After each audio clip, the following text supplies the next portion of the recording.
voudrais changer ma chaudière fuel, la remplacer par une pompe à chaleur. Est-ce que vous pouvez me conseiller là-dessus? Il faut se poser la question de qu'est-ce que vous avez comme système. Vous êtes donc en chauffage central, c'est ça? Oui. L'âge de votre chaudière, elle date de quand à peu près? C'est les années 80. D'accord, donc globalement, elle commence à être vieillissante. D'autre part, il est nécessaire de se poser la question si c'est le poste prioritaire ou si des travaux d'isolation ne sont pas à faire avant. Quoi qu'il en soit, je vais vous expliquer comment fonctionne une pompe à chaleur. Une pompe à chaleur, c'est un frigo qui fonctionne à l'envers. Le principe étant de récupérer des calories à l'extérieur du logement pour les mettre dans le logement. Dans ce cadre, on comprend que la température extérieure a une forte influence sur la capacité à la pompe à chaleur à ramener des calories à l'intérieur du logement. Sur le marché, il existe plusieurs types de pompes à chaleur. Il est nécessaire d'avoir une pompe à chaleur ayant un minimum de performance et donc avec des rendements suffisamment élevés. La pompe à chaleur fonctionne plutôt en basse température, c'est-à-dire qu'elle peut être raccordée soit à un plancher chauffant, soit à un réseau de radiateurs basse température. On est bien donc toujours dans une réflexion de chauffage central.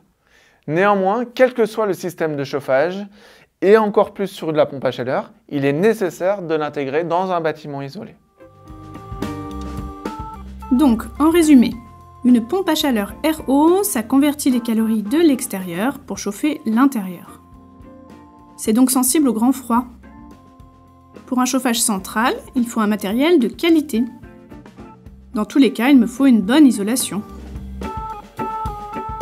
Est-ce que vous pouvez me renseigner sur le budget qui serait nécessaire pour une pompe à chaleur? Alors globalement, ça coûte environ 12 à 15 000 euros suivant le modèle que vous allez choisir. Avec ce prix, on a à la fois le matériel et la pose de l'appareil. L'important, ce n'est pas tant le prix. L'importance, ça reste les caractéristiques de l'appareil. Il se trouve que très souvent, des appareils à des prix moindres n'ont pas les caractéristiques suffisantes pour subvenir aux besoins de chauffage de la maison toute l'année. Ça, c'est le premier point. La deuxième chose, c'est que la consommation électrique de l'appareil peut fluctuer fortement en fonction du taux d'isolation de la maison, également du lieu d'installation de l'appareil, si la maison est située plutôt en zone de montagne ou en zone de vallée. Le troisième point, c'est qu'on a besoin d'un appoint. Cet appoint, il peut être soit intégré au chauffage central, et là, on sera sur une autre chaudière ou un autre appareil électrique, soit on va être sur des appareils indépendants, comme un poêle, qui va permettre de soutenir la pompe à chaleur dans le cadre de températures très froides. Et pour finir, vous risquez d'avoir besoin d'augmenter votre puissance souscrite dans votre contrat d'électricité et donc d'amener un surcoût financier à l'installation. Alors, il faut compter entre 12 000 et 15 000 euros d'investissement. Il faut une pompe à chaleur RO de qualité, un logement isolé. Il faudra peut-être que je change mon contrat d'électricité. Et je risque d'avoir besoin d'un appoint si l'hiver est froid. Et du coup, la pompe à chaleur, est-ce que c'est considéré comme une énergie renouvelable? Alors, ce n'est pas vraiment une source d'énergie renouvelable. Disons que ça a recours à l'électricité. Si votre contrat d'électricité est basé sur une source d'énergie renouvelable, à ce moment-là, oui, vous avez recours à l'énergie renouvelable. Si par contre, votre contrat d'électricité ne le prévoit pas, eh bien, c'est une source d'énergie en France fortement nucléarisée. L'intérêt de la pompe à chaleur, c'est l'optimisation de cet usage de l'électricité en transformant 1 kWh d'énergie électrique en 2 à 3 kWh d'énergie thermique ou de chaleur. Donc, une pompe à chaleur RO, ça convertit efficacement l'énergie en chaleur. Mais la consommation électrique peut être importante, donc il faut que je réfléchisse à une offre verte.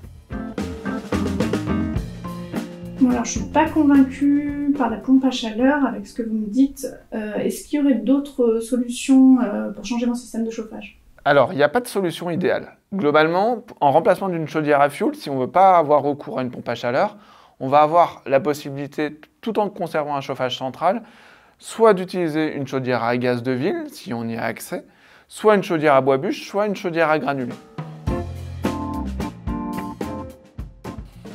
Une chaudière à gaz de ville, globalement, c'est un appareil qui va chauffer votre eau, toujours votre plancher chauffant ou votre réseau de radiateur, et qui va avoir recours à un réseau de gaz de ville. Donc ça nécessite d'avoir accès à ce réseau-là, et si on n'y a pas accès directement, à prévoir le raccordement si nécessaire. Le coût d'investissement de ce type d'appareil, on est dans l'ordre de 3 500 à 5 000 €, matériel et pose compris, toujours sans raccordement de réseau. L'inconvénient est que le gaz est une énergie relativement chère et qui est amenée à fluctuer en fonction du cours des énergies fossiles. Par contre, l'avantage, c'est qu'on va être sur les systèmes de chauffage qui sont les moins onéreux en termes d'investissement. Il n'y a pas de contrainte de chargement et on ne va pas avoir de contrainte d'approvisionnement puisque ça arrive directement avec le réseau de gaz de ville. Cela ne nécessite pas forcément beaucoup de place à installer. Ça peut être installé soit dans une cuisine, soit dans un espace non chauffé. Et pour finir, si on veut toujours avoir ce regard vertueux en termes d'énergie renouvelable, il faut avoir recours à un contrat qui délivre du gaz renouvelable. Si je comprends bien, pour une chaudière à gaz de ville, il faut 4 500 € tout compris pour avoir mon chauffage central si j'ai un raccordement au gaz. C'est pratique, ça prend peu de place. Mais pour le moment, le gaz consommé est une énergie fossile.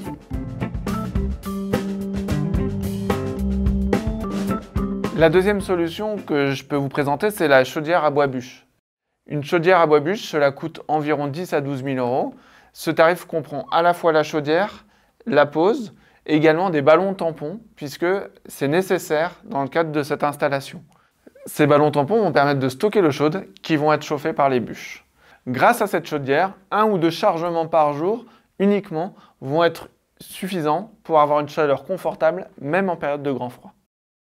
L'avantage, c'est le coût du combustible, la bûche étant la source d'énergie la moins chère aujourd'hui et en plus, elle a le mérite d'être locale.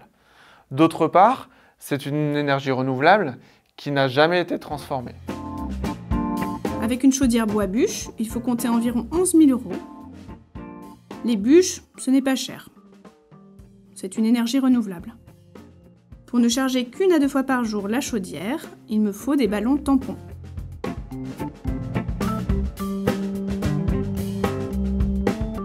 Le troisième système pourrait être une chaudière à granulés de bois. Le principe, c'est grâce à du granulé qui est composé de sciure compressée, va permettre de chauffer de l'eau et qui va ensuite partir dans les réseaux. Le coût de ce type de chaudière est de l'ordre de 15 à 18 000 € avec le silo. L'inconvénient, c'est que le silo et la chaudière prennent beaucoup de place. Par contre, l'avantage, c'est que le système est complètement automatisé. C'est relativement identique à votre ancienne chaudière fuel. Vous allez avoir 1 ou 2 chargements par an et ça va vous permettre d'être alimenté automatiquement tout le reste de l'année. Le deuxième avantage, c'est que le combustible est peu onéreux et peut être choisi localement. Pour finir, le granulé est donc une énergie renouvelable issue d'une transformation industrielle. Pour une chaudière à granulés, il faut compter environ 17 000 €. Avec le silo, ça prend de la place, mais au moins c'est automatisé. Et les granulés de bois, c'est renouvelable. Et l'ensemble de ces solutions peuvent être combinées avec une installation solaire thermique. Merci pour ces informations. Et pour aller plus loin, n'hésitez pas à prendre contact avec le service Info Énergie de l'Isère, membre du réseau FER, et à vous rendre sur le site internet infoenergie38.org.